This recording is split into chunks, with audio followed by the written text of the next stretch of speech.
अपेक्षाओं आकांक्षाओं को व्यक्त करने के लिए आपका ये तरीका उचित नहीं है। आप लाखों लोगों से चुनकर आते हैं, अपने कार्य व्यवहार को, आचरण को ठीक करिए। दुनिया देख रही है आपको, आपके मतदाता आपको देख रहे हैं। फिर मैं आग्रह कर रहा हूं, आप अपनी अपनी सीट पर बैठे, तख्तियां हटाएं। सदन की कार्रवाई आज 2 बजे तक के लिए स्थगित की जाती है।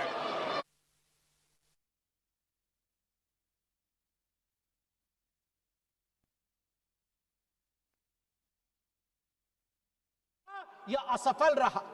ऑपरेशन सिंदूर सफल रहा। दिनांक 30 जुलाई 2025 को श्री हरिकोटा स्थित सतीश धवन अंतरिक्ष केंद्र GSLV F-16 रॉकेट के माध्यम से NASA ISRO synthetic aperture radar satellite का सफलतापूर्वक प्रक्षेपण किया गया है।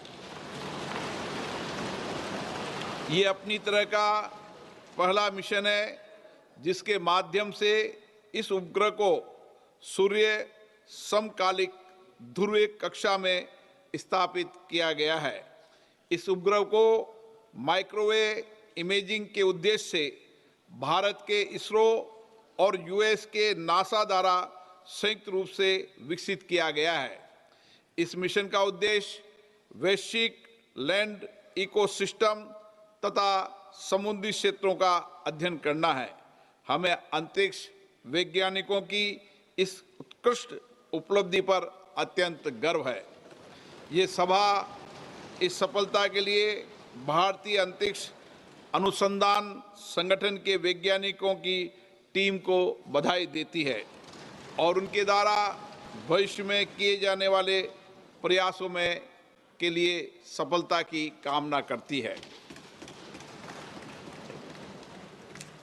माननीय सदस्यगण, मुझे सभा को सूचित करना है कि लोकसभा की प्रक्रिया तथा कार्य संचालन नियम 9 के अनुसार मैंने श्री NK प्रेमचंदन को सदस्य को सभापति पालिता तालिका के लिए सदस्य के रूप में नाम निर्दिष्ट किया है।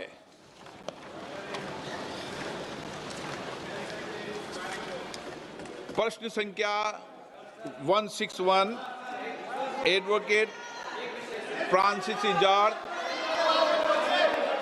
नंबर 161।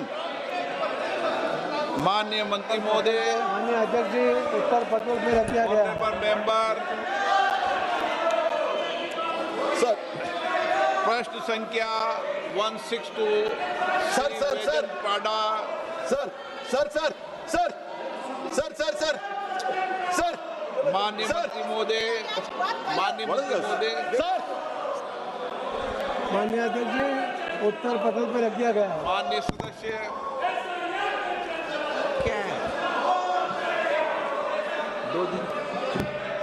अध्यक्ष महोदय, मैं माननीय मंत्री जी को धन्यवाद देना चाहता हूं कि इस अहम मुद्दा पर जो वो जवाब रखे हैं वो विस्तार से इस योजना के बारे और आंकड़े के साथ रख देगा। क्वेश्चन नंबर 23 डॉक्टर कडियम काव्य। माननीय कृषि मंत्री जी। अध्यक्ष महोदय, एक विवरण सभा पटल पर रख दिया गया है। Question number 24 Shri Satish Kumar Gautam. Question number 24 अध्यक्ष जी।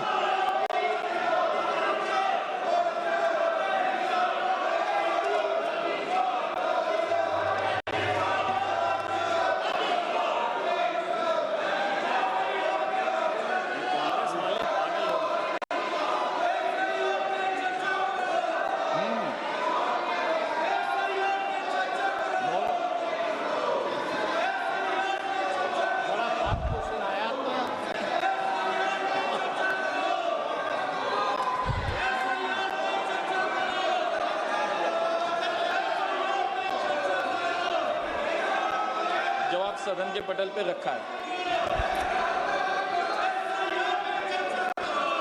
माननीय अध्यक्ष जी, मैं आपके माध्यम से माननीय मंत्री जी से पूछना चाहता हूं, वर्तमान में उत्तर प्रदेश सरकार में सहकारिता क्षेत्र में मजबूत करने के लिए अनेक कदम उठाए गए हैं, जा रहे हैं।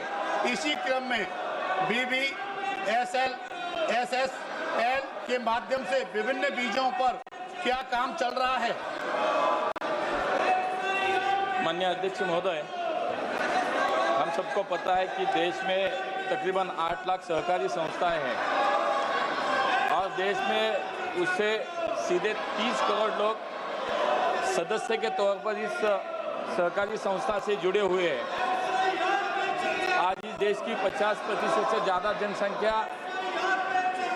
जनसंख्या ही सहकारिता से जुड़ी हुई है और इसको ही ध्यान में रखते हुए हमारे माननीय प्रधानमंत्री जी ने सहकार से समृद्धि की परिकल्पना को साकार करने के लिए नया सहकारिता मंत्रालय का निर्माण किया और पिछले 4 साल से माननीय गृह मंत्री एवं सहकारिता मंत्री अमित भाई के नेतृत्व में सहकारिता क्षेत्र में बड़ी क्रांति हो रही है और रोजगार निर्मित और ग्रामीण अर्थव्यवस्था सक्षम करने के लिए, मजबूत करने के लिए बहुत सारे क्रांतिकारी निर्णय लिए जा रहे हैं।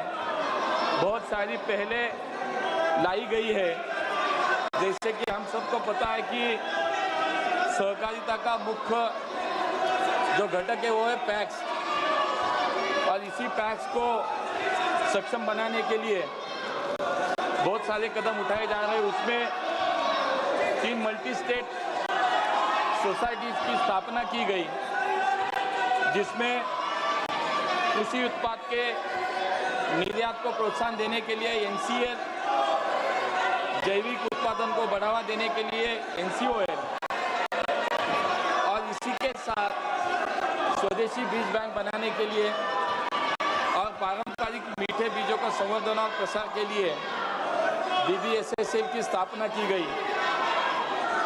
इसी प्रकार हमारे जो सदस्य उन्होंने ये सवाल पूछा BBSSL के संदर्भ में कि उत्तर प्रदेश में आज BBSSL की क्या स्थिति है, तो मैं आपके माध्यम से उनको बताना चाहता हूँ कि आज उत्तर प्रदेश में लगभग 4200 सहकारी समितियाँ जो BBSSL की अभी सदस्य बनी है। उत्तर प्रदेश की विभिन्न जिलों में अनेक फसलों का बीज उत्पादन किया जा रहा है। उत्तर प्रदेश प्रादेशिक सहकारी फेडरेशन के साथ अन्य सदस्य सहकारी समितियों के माध्यम से उच्च गुणवत्ता वाले भारतीय बीज ब्रांड नाम से बीजों का व्यवसाय किया जा रहा है। इसके अलावा कई सहकारी समितियां उनके माध्यम से BBSSL उत्तर प्रदेश कृषि विभाग द्वारा प्राप्त डिमांड के हिसाब से बीजों का वितरण सीधे किसानों को कर रही है। इसी के साथ मूंगफली हो, गेहूं हो, मसूर हो, चना की फसलों का बीज भी राज्यों में उपलब्ध किया जा रहा है। अध्यक्ष जी, आज देश में BBSL की कार्य पद्धति क्या है? पिछले 3 साल में संस्था ने क्या प्रगति की है और आगे आने वाले समय के लिए क्या लक्ष्य तय किया गया है? माननीय अध्यक्ष महोदय, आज पूरे देश में हमारा मंत्रालय भारत सरकार BBSSL के प्रचार और प्रसार के लिए कार्य कर रहा है। सभी राज्यों के सरकार को साथ लेकर हम इसको आगे लेके बढ़ रहे हैं। अब तक देश में 34 राज्यों और केंद्र शासित प्रदेशों ने कुल 33,750 सहकारी समितियां BBSSL की सदस्य बनी है। BBSSL ने भारत बीज के नाम से आज तक लगभग 154 करोड़ के रुपए के बीज बेचे हैं। 18 राज्यों ने BBSSL के साथ काम करने के लिए नोडल एजेंसी को नामित भी किया है, जिनमें से 8 राज्यों के साथ अभी एमओयू पे हस्ताक्षर भी किए गए हैं। अब तक BBSSL ने 13 राज्यों में बीज लाइसेंस प्राप्त कर लिया है। हमारा ये लक्ष्य है कि वर्ष 2035 तक BBSSL ये विश्व की सबसे बड़ी 5 बीज उत्पादक कंपनियों से में एक बने और